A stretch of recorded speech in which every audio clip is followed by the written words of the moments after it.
इकट्ठा। साथियों, सबसे पहले तो मैं सभी पत्रकार बंधुओं का बहुत बहुत स्वागत करता हूं और सभी को नववर्ष की बहुत शुभकामनाएं देता हूं। सभी क्षेत्रवासियों को आपके माध्यम से शुभकामनाएं देता हूं और भगवान से कामना करता हूं आप सभी पे, पूरे क्षेत्र पे भगवान का आशीर्वाद बना रहे। नए साल में सब लोग आप तरक्की करें, स्वस्थ रहें और सब प्रसन्न रहें और हम सब आपस में भाईचारे से रहिए। मैं भगवान से आज कामना करता हूँ।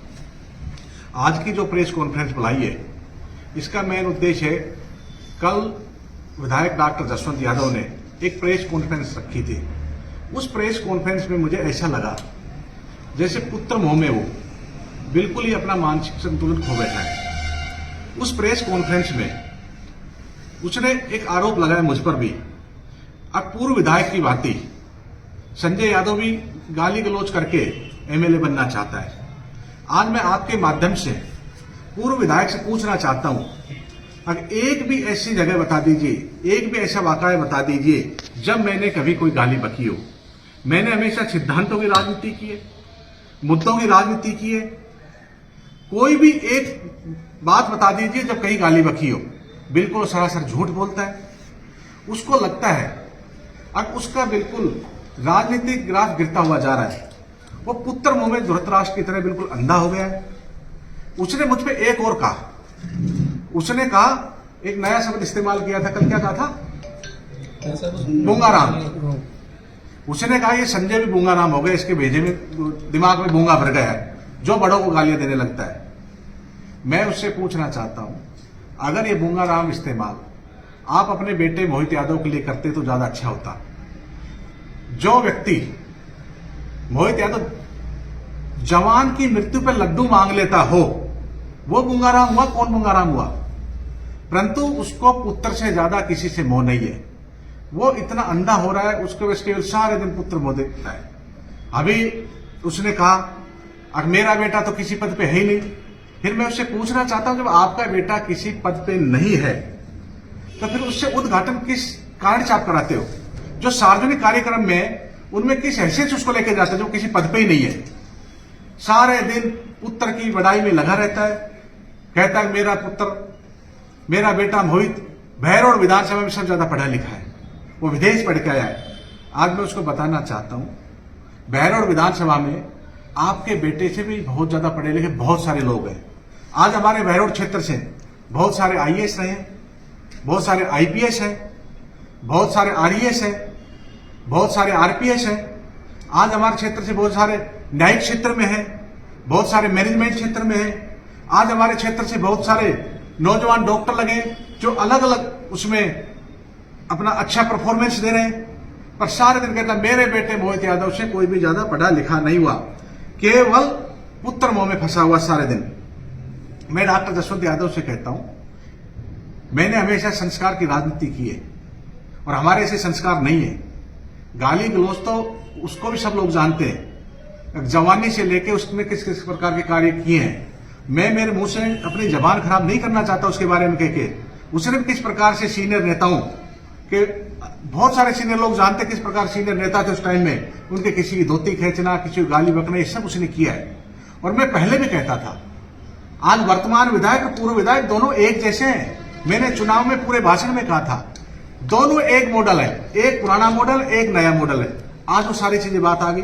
जब पूर्व विधायक तमाम नेताओं के नाम बिगाड़ता था, उनको उपनाम देता था, आज डॉक्टर जसवंत क्या कर रहा है? वो भी यही सब चीज करने लग गया है, वो भी यही चीजें कर रहा है। तो उनको आज बहरौड़ के विकास पे काम करना चाहिए। आज उसके लोग भी क्या कर रहे हैं? सारे के सारे जो उनके लोग हैं आज हफ्ता वसूली करने में लग गए। सारे के सारे लोग उसके अवैध कब्जा करने लग गए। आज उसी प्रकार से जो पूर्व विधायक ने तानाशाही की थी, आज इस प्रकार ये भी बातें करने लग गया। अभी आपने बलडोद में देखा होगा, एक गरीब परिवार था, 35-40 साल से बसा हुआ था, मीनाओं का एक परिवार था, और उसको केवल राजनीतिक कारण से, अब उसने उसको वोट नहीं दिया, इस वजह से उसने उसका मकान तोड़ा दिया। मकान तो और भी बहुत सारे चारों तरफ बने हुए थे। अगर कार्रवाई करते, कोई अगर गलत था तो उसके खिलाफ कार्रवाई होती, सबके साथ एक जैसी कार्रवाई होती। परंतु व्यक्तिगत एक विशेष के साथ एक काम करना, अब तूने मुझे चुनाव में वोट नहीं दिया, तो उसमें उसमें क्या अंतर हो गया? दोनों एक जैसे हो गए। आज डॉक्टर जसवंत को पता लगने लग गया, आज उसका राजनीतिक ग्राफ गिर रहा है। लोग आज जब हम क्षेत्र में जाते हैं तो लोग कहते हैं भाई हमसे बहुत बड़ी एक भूल हुई है, हमें नहीं पता था संजय भाई आपको इतना वोट मिलेगा। नहीं तो हम दोनों को नहीं चाहते थे। जैसे मैं चुनाव में कहता था, बड़े चोर को मारने के लिए लोगों ने छोटे चोर को वोट दे दिया, और उन्होंने इस प्रकार का एक माहौल उस टाइम में क्रिएट कर दिया था। अब कांग्रेस को तो वोट ही नहीं है, 1000 से नीचे वोट आएगा। ये वर्तमान विधायक के कार्यशैली से लोग बहुत ज्यादा उस टाइम पे नाराज थे, उनकी तानाशाही से नाराज थे। तो इस प्रकार का माहौल क्रिएट किया कि ये दोबारा चुनाव जीत जाएगा, इसलिए लोगों ने भ्रमित होकर गलती की वजह से उनको वोट दे दिया। परंतु कोई बात नहीं, जनता जो आदेश देती है हम सब लोग उसको स्वीकार करते हैं। आज उसको जिता दिया तो जनता ने उसको जिताया, तो वो सबके लिए एमएलए आज सबके लिए काम करे, कोई भेदभाव के साथ काम नहीं करे, विकास के काम करे। आज जब हम उससे सवाल पूछते हैं, अभी 1 साल हुआ है, आप सब लोग देख रहे किस प्रकार से जनता बेहाल है। 1 साल के ऊपर जब हमने धरना दिया, 1 साल जनता बेहाल। हमने जो स्थानीय मुद्दे उठाए, उससे लगता है ये मुद्दों से भटकाने के लिए इस प्रकार के नर्गल बातें करने लगता है। आज वो साबित करके दिखाते ना, एक बार भी संजय यादव किसी को गाली दिए, कहीं भी राजनीतिक प्लेटफॉर्म में किसी को गाली दिए।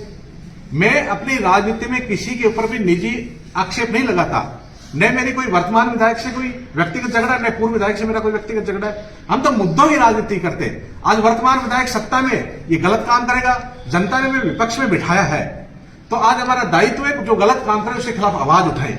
और अच्छा काम करेगा तो मैं तो उन लोगों में से अच्छा काम करता हूं उसका स्वागत भी करेंगे, परंतु कोई एक अच्छा काम नहीं कर रहा। आज आप लोग देख रहे हैं किस प्रकार से किसानों की वीसीआर भरी जा रही है, लाख लाख 2-2 लाख की वीसीआर भरी जा रही है, और जानबूझ करके उन लोगों को टारगेट भी किया जा रहा है जो चुनाव में उन लोगों के साथ नहीं थे, उनकी वीसीआर भरी जा रही है।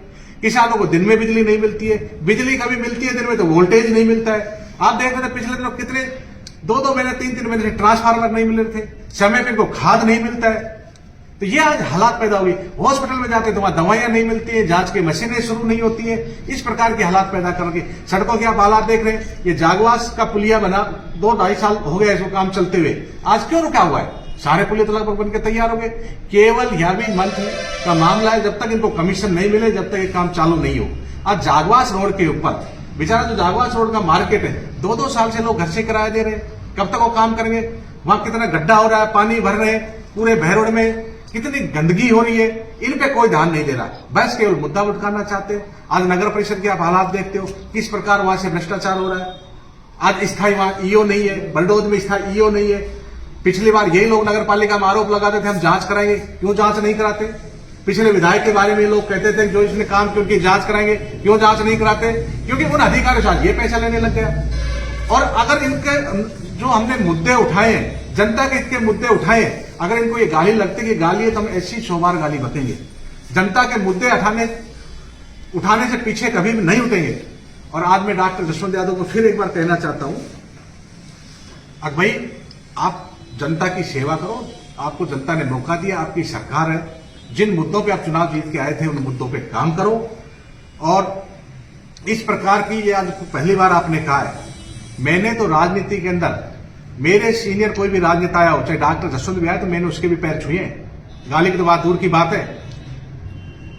और कोई भी चाहे मुझे चुनाव मेरे साथ था नहीं था, मुझसे सीनियर आदमी मिलते हैं मैं उसके पैर छूता हूं, उनका सम्मान करते हैं। और मैं तो डॉक्टर जसवंत यादव का भी सम्मान करता हूं, पर इस उम्र में उनको इस प्रकार की बातें नहीं बोलनी चाहिए। और मैं उनको एक चेतावनी देना चाहता हूं, अब भैरोड की जनता शांति चाहती है, आप भैरोड की जनता को उकसाने का काम मत करिए। आपका ये बेटा जो सबसे ज्यादा पढ़ा लिखा बताते हो, इसके बारे में मैं आपको बताता हूं, ये भी इसी प्रकार आजकल सोशल मीडिया का जमाना है, झूठी आइडिया बना करके और इस प्रकार की भड़काऊ पोस्ट डालने का ये भी काम करता है। इनकी पार्टी के नेताओं के बारे में उल्टा सुल्टा लिखते हैं, हमारे तो छोड़िए, झूठी पोस्ट डालते हैं और इसको पढ़ा लिखा हुआ बोलता है।